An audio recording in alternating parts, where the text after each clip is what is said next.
Ah, yes, the Demon Hunter, the class that everybody hates, the class that ooms you, it mana burns you, does the most damage, it has the highest survivability, and it's probably one of the easiest class, I would say, to pick up right away and start farming rain today. What's up, you guys? My name is Stoops, and I am bringing to you guys a Demon Hunter guide for patch 8.2.5 BFA. This is the time to go out there and get your achievements. If you have a character boost, if you already have a Demon Hunter lying on the sides and you want to get some achievements going into the next season, season 4 of Battle for Azeroth, this is the class to do it, and this will be the guide that will help you guys get there. Okay, so I've made some Demon Hunter guides in the past, and I played this class from time to time, primarily with viewers to help them get some rating on my stream. If you want to come check out my stream, it'll be somewhere here on the screen. You can follow me there, and you can come play some games with me. You can learn, laugh, and we can have a good time together. But back to the video. Now, like all of my guides in the past, I will cover our general talents. I will then go over our PvP talents. I will then cover Azurite traits and essences. I will then cover gearing and stats. And finally, I'll end the video with some general tips and comps that you guys can use to start climbing that rating and get those achievements today. Okay, so hopping right into it, I'm going to break down this guide pretty fast. I've done guides in this class in the past, and this guide's primarily going to be a 2v2 guide.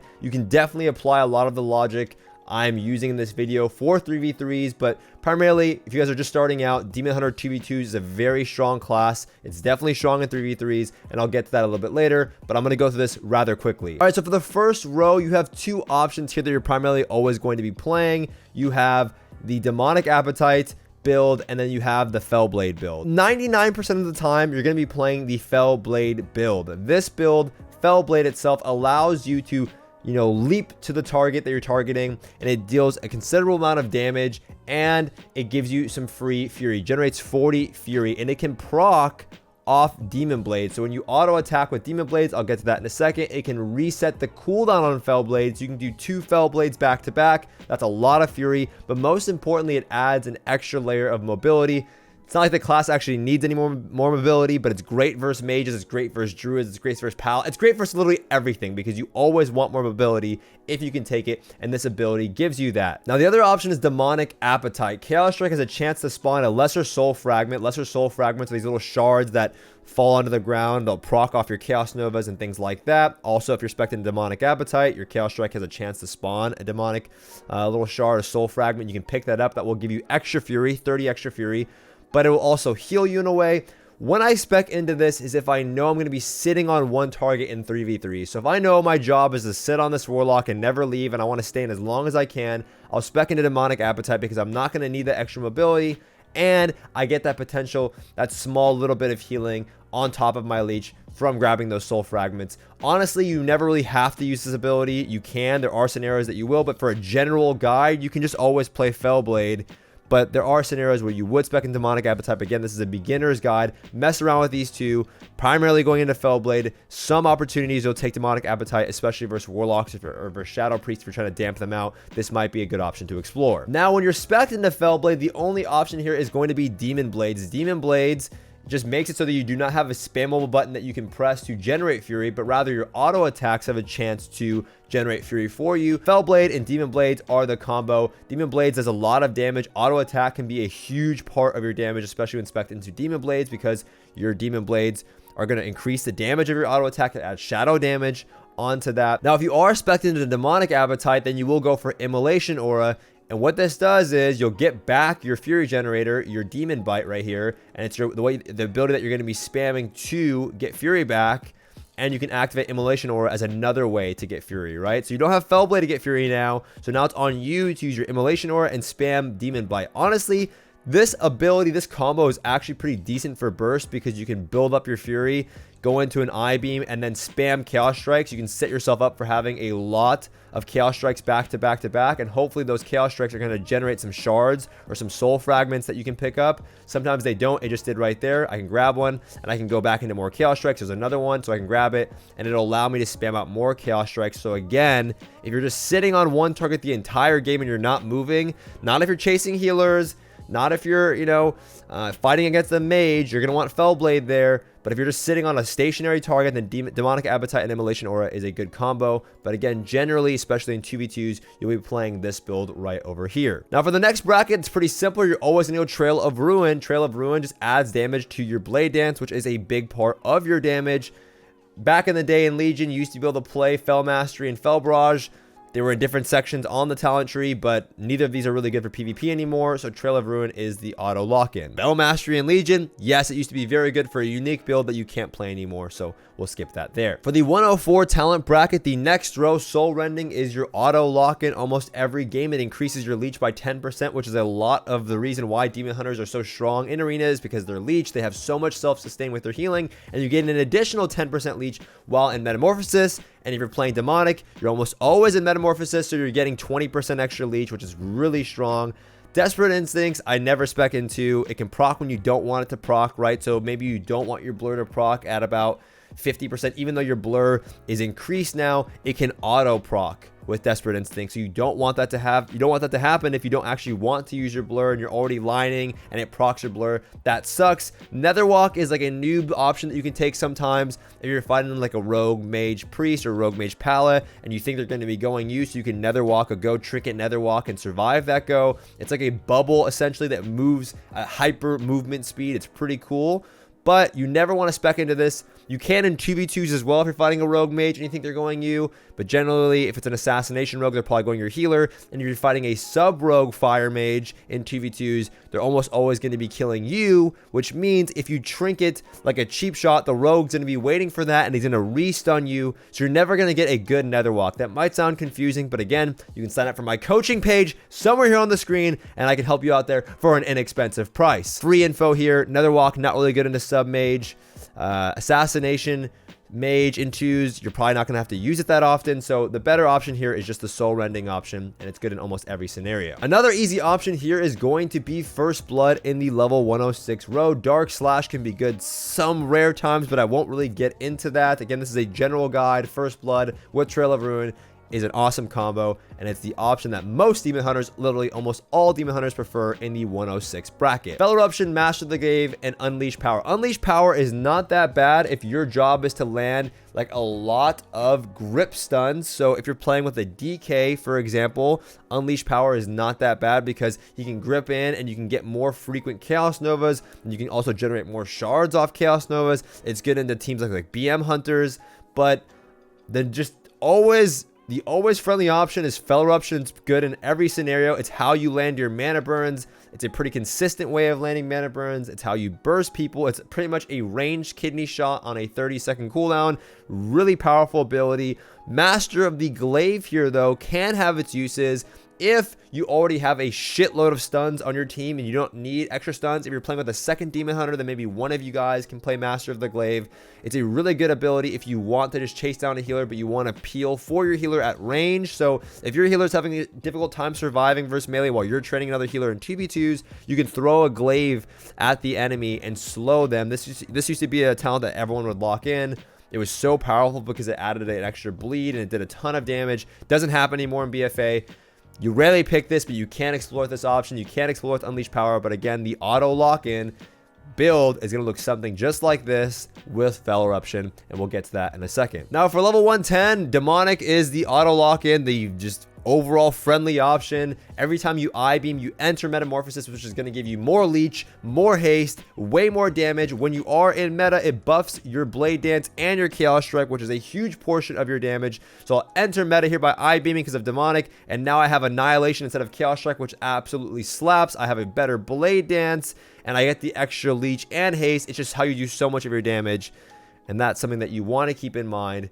It's all about your I-beam burst and damage. Okay, so that was really simple for our general talents. Your general talents will pretty much look like this 9 times out of 10, except for the few exceptions that I mentioned earlier. Now let's dive into our PvP talents. All right, so with your PvP talents, these are the talents that I like to go 9 times out of 10. I always like to play Cover of Darkness because I feel that it's a major team defensive that I like to take advantage of. So baseline, if you do not spec into Cover of Darkness, your Darkness ability only gives allies within it a 20% chance to avoid damage. So you basically put down this big poop cloud like this, and everyone that's standing within it, baseline, has a chance to avoid 20% of damage. But when you spec into Cover of Darkness, it now increases the effect by 50%, making a 70% chance to avoid all damage. That is a crazy percentage. So you can drop this down and it lines up amazing with a lot of things like Warlock abilities. You can drop it on Infernals. You can drop it on Incarn.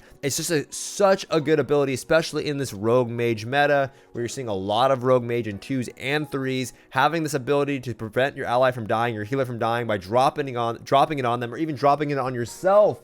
You can drop it on yourself to prevent yourself from dying on a Combustion go, a Vendetta go. It's a huge team utility ability that I like to keep locked in a lot, but there are some cases where I won't go it. One of the abilities that you're going to play pretty much every game is going to be Mana Rift. Mana Rift is an ability that is a win condition for your team, right? There are some games where you're not going to be trying to land these mana burns as often as you would in some matchups, but just having this in your toolkit, I really like. It still does 8% of the target's maximum health and mana. So it destroys 8% of their mana and 8% of their health. So it's a good way to just deal damage in general.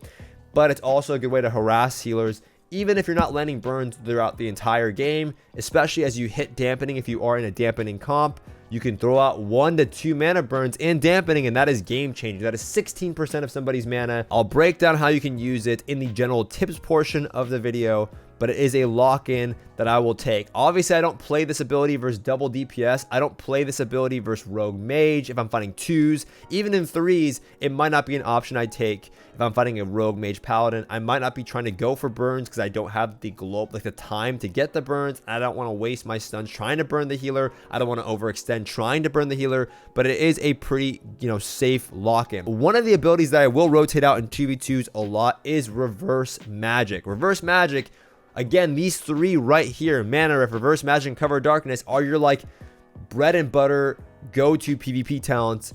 But one of the ones that I will rotate out in 2v2s is Reverse Magic. So Reverse Magic is so powerful, and it's one of these skill caps of Demon Hunters that lets me know right away if a Demon Hunter just sucks ass. It's how fast they're reversing and them getting into position for the reverse. It shows me their awareness, right? If you're a good Demon Hunter, or you have just general fucking awareness, right? You've gone to my coaching page, you've signed up, and you've increased your awareness, or you're just actually good at the game in general, and you have some just common sense awareness. A good Demon Hunter will position themselves near their healer when they know CC is coming. So for example, if I'm fighting a Paladin in 2s or 3s, so Rogue Mage Paladin, and I see this Paladin just stampeding across the map on his steed, trying to land a Hammer of Justice, why else would he be crossing the map? If he's crossing the map, I'm going to dash over to my healer and position myself for the reverse. The way Reverse Magic works is you activate this ability, it's on a 1-minute CD, and it removes all harmful magical effects from yourself and nearby allies within a 10-yard radius and puts them back on the enemy. So you can reverse dots, you can reverse a Shadow Priest sounds, you can reverse a poly and a stun, you can get it reversed if they're stacked and he hodges and there's a sheep. Let's say you're fighting in 3v3s and the mage sheeps your DPS and they're going to go you, for example, and they hodge the healer, your healer. So there's a stun going on and a sheep going on your team. You just dash over them. You don't have to target anybody, and all you do is press one key binding, your reverse key, and boom, it dispels all of those effects and sends them back to the enemy. This is also a great thing to play if I can get a fear, if I can get one of those abilities, or just reverse dots in general. I'm going to take this ability. If I'm fighting a Resto Druid in 2v2s, I take this ability because I can reverse the roots, right? A lot of the times when you're playing in 2v2s on your Demon Hunter, a Druid will drag you around the corner and try and root you there, maybe with Entangling Bark or Mass Root, those abilities if they're not playing Bash, because a lot of the times you can just end up Blade Dancing a Bash if you're just not that good and you just spam the ability, but you can also time it and Blade Dance a Bash. So when you get rooted there, you can reverse your own root. You can reverse Frost Novas in Rogue Mage matchups, like getting out of a Nova so you can actually peel the team is a really good option. There's a lot of times where a Mage will Nova you in the back, sheep somebody, and then go for a setup. And it's really effective just to reverse your Nova so you can get there and AoE stun everybody and try and peel for your team or use paralysis. But again, if you're fighting like like a Fury Warrior and a Mistweaver, this ability is Garbanzo Beans. You can reverse Maledicts, but I'd rather take something like Detainment. When your baseline spec'd into Imprison, it breaks on damage, but it is a 45-second CD. But this ability is good at like stopping casts at a range. So if somebody's casting like a Greater Pyroblast or a Sheep, or you see somebody pushing in for CC like a Paladin, you want to stop him, you can use your Imprison on him at a range and kind of cage him there for a second. But it breaks the damage, so it breaks all the time. So you have to find those good moments to use it. But when you spec into Detainment, it doesn't break to damage, and it acts as a Cyclone effect. So you can use it on a mage when they've activated Temporal Shield. You can burst into the Temporal Shield and then imprison them at the last second before it goes off, and it will pause that healing. It will basically nullify that healing. It'll go off, but it's like a Cyclone effect, so it doesn't work. You can imprison sacrifices. Blessing of Sac. You can imprison a lot of stuff to freeze health and freeze healing. If a druid overgrowths himself or gets a lot of healing out, you can imprison him with Detainment, and it will just nullify a lot of that healing. So I like it there, and it's also very good for landing mana burns depending on the haste that you have. So it's a great ability that I'll swap out for reverse magic. But generally, I'm always playing a talent like this. Another option that you could opt to swap out for reverse or mana burn if you don't think you're going to be going for mana burns is Rain from Above. Rain from Above does a considerable amount of damage when you're fighting like double melee cleaves. You want to use this ability when you're in meta. So you can go for an I-beam. You can go for an I-beam. Now I'm going to use this ability. It's going to like just launch me back into the ground. But I can use this ability. For example, I usually put it on my reverse key because that's generally what I swap out for it. I'll go in for an I-beam, and then I'll leap in the air, and I get all this extra haste that's going to allow me to shoot out crazy meatballs from the sky that does a lot of damage. Obviously, I fell short there because there's a roof above me, but that's an ability that I will swap out for reverse magic into like a double melee. So for example, if I'm fighting a Mistweaver TSG, I'm not going to be playing reverse magic, so my options are going to be something like Detainment or Rain from Above. You have to be careful when playing this ability though, because when you use it, all you can do is deal damage. And you can't peel for your allies, and you can die in the air as well. So it's good versus double melee, but do not use it if they're just all in zerging your healer and you have ways to peel for your healer and you're like, oh fuck it, I'm gonna go into the sky and deal some big damn. You have to make sure that you're using it at a good time. So if you have nothing left to press and you have an I-beam coming up, you can I-beam into a Rain from Above and deal some serious pressure. But number one, you have to remember that you're also losing out on the damage that you could be just dealing through Chaos Strikes and Blade Dances and just actual normal damage. Yes, the burst potential that you'll get from this is a lot higher than that, but you lose the ability to peel for your team. And I see a lot of dumbass Demon Hunters that just use this ability and then I kill their healer and they're in the sky like coming down like a moron. So use it at the right time. It's a good option to swap out for reverse if there's no use for reverse. It's a good option to spec into Detainment over reverse. Those are generally the ones that I'll go for, right? I usually spec into these three with reverse magic. If I have no use for reverse or mana burn, then I'll opt to go into something like Detainment, but generally Detainment is for mana burn or to peel for allies, a solid Cyclone peel, or I can go into like Rain from Above, right? So something like this generally every time. I never spec into literally any of the other options. So these are your go-to options. These will get you to literally like free rating if you just understand the class and you get the gear, and I'll go into that now going on from our PvP talents. Now hopping into Azurite Traits, the main goal with the Demon Hunter is that you want to have at least one of everything. Like one of every Azurite trait is really good for the class because they all benefit you in so many different ways.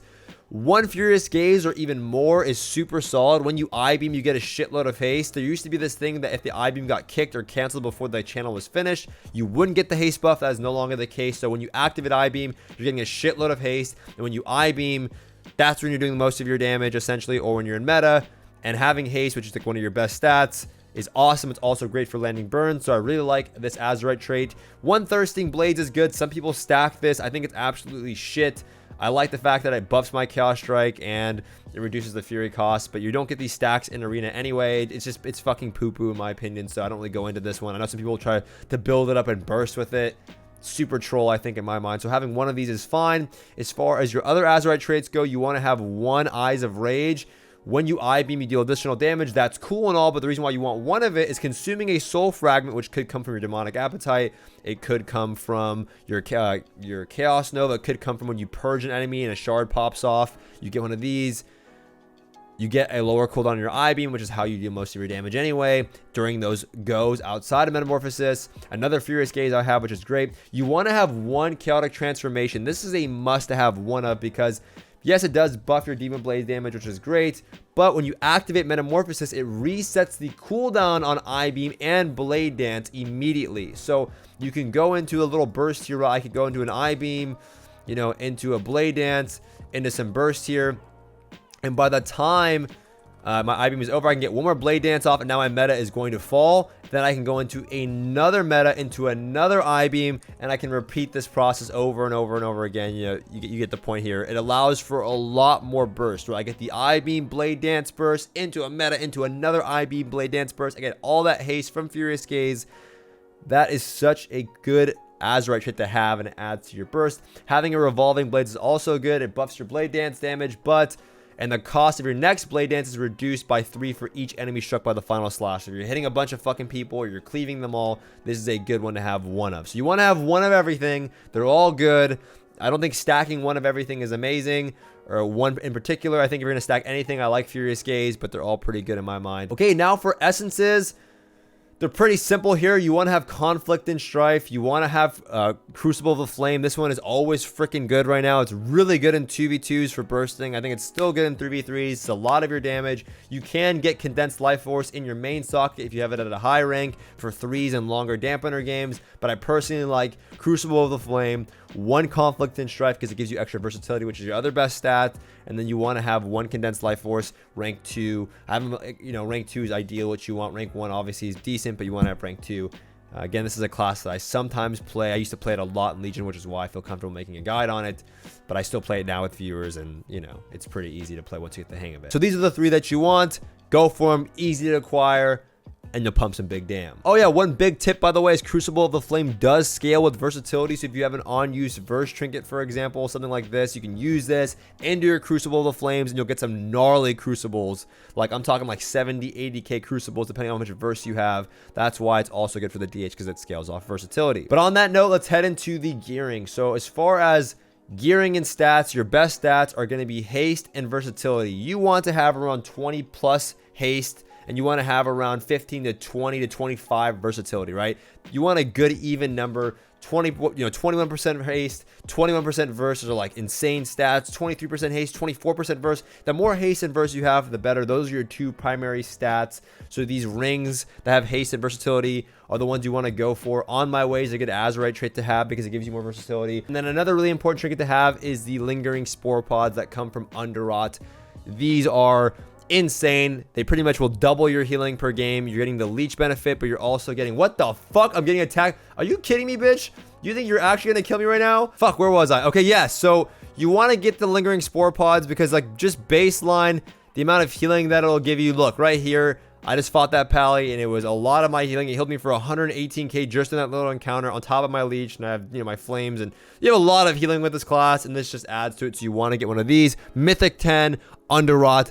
Get some tanks. Make sure you spec tank. Get this one. Another OPS fucking thing that you want to get is the Bile Stain Crag Tusks. These things deal a shitload of damage. I'm talking at least a lot of your damage per game, okay? Like, they're going to be dealing so much of your damage because it stacks this dot, and I have 2 of them. I'm fortunate. So it's like 6% of my damage per game, which, remember, on a Demon Hunter, I'm dealing a shitload of damage per arena match. So having this and it being 303,000 damage just based on my weapons is really good. I have a 445 one and a 430. Again, this also comes from Underrot, so you can do the Underrot and you can knock out these fist weapons, and you can knock out your Lingering Spore Pods.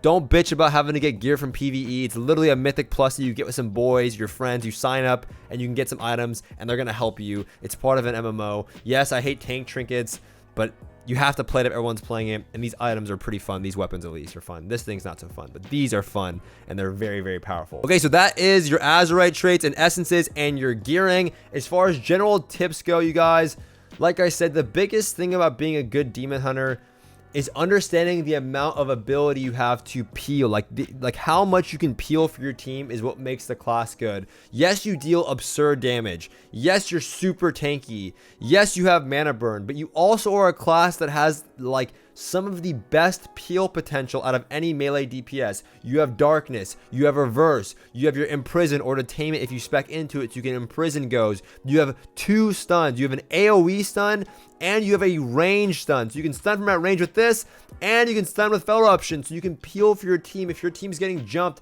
If you're fighting versus a rogue mage, you can stun one guy, paralysis the other guy. You can reverse magic. You have to have good awareness. I don't give a fuck what anyone says online.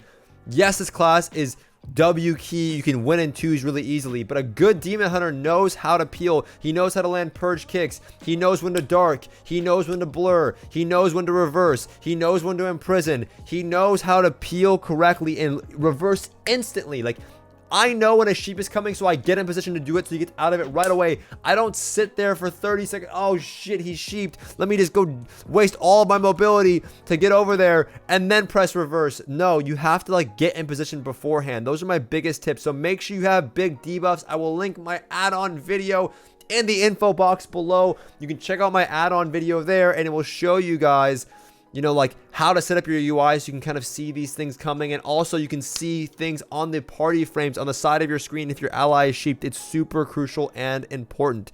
As far as mana burns go, most people, if they're an orc or if they're fighting you and they're playing Relentless, you have to make sure that you I-beam into mana burn, because you will not have the haste to get the burn off in time. Their globals are going to be too slow. You won't get the mana burn in time, so you have to make sure that you are in meta when you fight someone that's an orc or they're playing Relentless. If they're not playing Relentless and they're playing Trinket, then you can pretty much land a burn for free, but you should always get in the habit of lining up your I-beam with your Fel Eruption. They're both 30-second cooldowns. They pretty much always line up. So moments like these are when I go for my mana burn, right? I have a Fel Blade up. I have a lot of Fury. I'm just going to press my I-beam. I'm going to Fel Blade over, stun the guy, into a mana burn, into a Blade Dance, into Chaos Strike spams, and I do that every go over somebody that is Relentless or they're an orc. You have to make sure that you check if they're an orc, because they're not going to be playing Relentless, so they're going to be playing Trinket, and that is it. That is how you land your burns. You can also press Detainment and play Detainment. I know Trenacetate, I will link his stream somewhere here in the info box. He has a weak aura where he lands his mana burns off Detainment. I can't show you on these dummies because you can't imprison these motherfuckers, but you can land and imprison. As it hits 2 seconds, you can get your burn off. He has a weak aura again. Depending on your haste, it will change a bit, but you can land him off Detainment as well. It takes a bit of practice, but it's pretty easy to fucking do, especially with the weak aura. But again, just make sure that you're in meta. If they're not an orc and they're not Relentless, then you can literally just stun, mana burn, I-beam, and just shit on these guys with massive damage. Chaos Strike should be a big part of your damage, to be honest, you guys, because that is how you burst somebody. Blade Dance is kind of like, it does add a bleed, it does add some damage, but a lot of it is kind of pad. Yes, you want to use it on CD, but Chaos Strike is generally where a lot of your burst is coming from with your I-beam, right? When I'm in I-beam, I get a buffed Chaos Strike. I'm dealing way more damage. I have a lot of haste, so I want to use Chaos Strike if I can, and then I'll Blade Dance, you know, as kind of like my filler spell with nothing as to press. Crucible the Flame is also good. I did show you the burst already where you do the little I-beam, Blade Dance into meta, into the I-beam. That's how you kind of burst, and that's how I one-shot people. And in the beginning in 2v2s, I'm Relentless. If you have gear, I'm Relentless in the opener. I'm fighting a druid, right? I do that opener. I wait for him to get really far away, and then I meta on top of him. So I do my initial burst. He uses his wild charge. He just goat leaps across the map, and then I meta on top of him with my next burst, right? I do the I-beam, Blade Dance, Chaos Strike bullshit. He gets away. He leaps into the distance, and then I meta on top of him and do it the same thing. And while I'm doing that, I'm making sure that I'm landing. I'm making sure that I'm, you know, in meta. If he's Relentless, I'm stunning him and I'm burning him at the same time. Remember, it does 8% of his life, 8% of his mana. It's a lot of burst, and you can just see that I'm crushing this guy and doing fucking 30k single target. Oh, another quick tip that people miss a lot is you want to make sure that you're using your Consume Soul, your Purge on CD. If you're not consuming magic, you're not getting the buffs. This is another free Fury generator at a range on a 10-second cooldown. You can use that 30 yards. It purges the enemy, so you can get things like bops off, you can get thorns off, you can get divine favors, you can purge him and kick him. And if you're a blood elf, you have another purge as well, so you have double purge there. And if you're playing Burning Soul as your inner Azurite trait row, it gives you a little magical effect that's been nerfed a shitload, but you get a soul fragment, which can reduce the cooldown of your I-beam, and it can also just give you extra health and it gives you extra fury. So you're getting a lot of fury from using, you want to have one of these at least, and you want to make sure that you're purging on CD. That's super important. Another thing that people don't do enough is they don't use your vengeful retreat as a slow and as a way to break snares. When you vengeful retreat, you slow everyone within the area by 70%. So if they're running on a box, or they're trying to kill your healer, or there's these double mongoloid melee running at your healer, you want to make sure that you use this slow because it's your only slow. And on top of that, it breaks snares. So if you're slowed, there's no reason to fucking double dash slowed. Just vengeful retreat, break your snare, and realize that yes, you have a lot of mobility, but you have to use it appropriately. Don't double dash for no reason. Don't dash for damage. You want to maximize your mobility and use it at effective times. And remember that you can double jump and glide to your enemies. So I double jump a lot because I'm moving a bit faster. And if I don't have to dash, I won't. If this guy's right here, I can just double jump to him. I don't have to dash and waste my dash ability, right? I can just double jump and get there. Okay, so be smart about your mobility. Make sure that you're using your vengeful retreat as mobility and a snare breaker and a slow. Double jump on CD to get somewhere. And then if they're really far away, then yes, I will dash to the enemy to connect, especially if I want to land a burn or deal damage. Okay, guys, that is pretty much my general tips and go-to as far as comps go.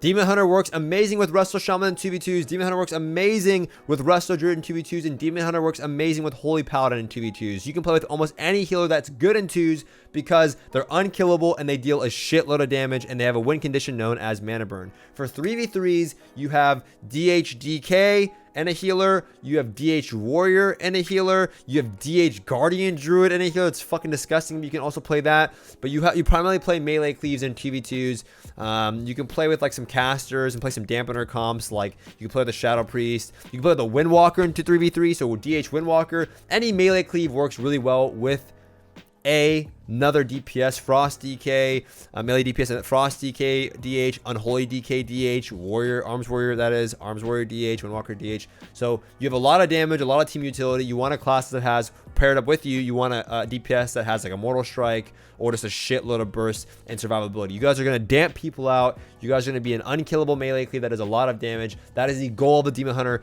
being unkillable and dealing a lot of damage. Okay, so I know that was kind of a lot of info, but I went through it rather fast. Again, if you want some more help, you can check out my live stream somewhere here on the screen, or you can sign up for my Patreon coaching page where you support me on Patreon, and at the same time you earn yourself some inexpensive coaching. It's a great way to support me, but also help yourself at the same time. If you guys have any questions, you can be sure to let me know in the comment section below. Again, there's also Trenacetate, who streams on Twitch. He's a good buddy of mine. I like him a lot. I don't know him that well, but he's super chill. He'll also answer your questions there. If you guys enjoy this video, be sure to thumbs it up. If you guys love the video, be sure to subscribe, and I'll see you guys in the next one.